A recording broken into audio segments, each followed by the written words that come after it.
Road side వేసే చిట్టు పునుగులకు ఉండే క్రేజ్ అంతా ఇంత కాదు కదా. మరి ఈజీగా ఇంట్లో ఎలా చేసుకోవాలో చెప్తాను, వచ్చేసేయండి. దీనికి గాను ఒక బౌల్లోకి ఒక పులిసిన దోశ బ్యాటర్ ఉంటుంది కదా, అంటే దోశ బ్యాటర్ చేసిన 2 days తర్వాత పులుస్తుంది కదా, అది అయితే చాలా టేస్ట్ బాగుంటుంది.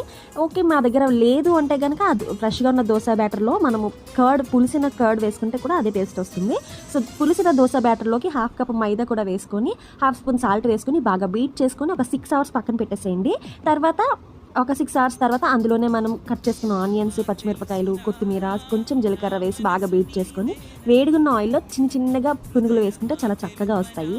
సో పులిసిన బ్యాటర్ కాబట్టి మనకి సోడాగుండ వేయాల్సిన అవసరం కూడా ఉండదు. లేదు పొంగట్లేదంటే ఒక చిటికెడంతా సోడాగుండ కూడా వేసుకోండి, చాలా బాగుంటుంది.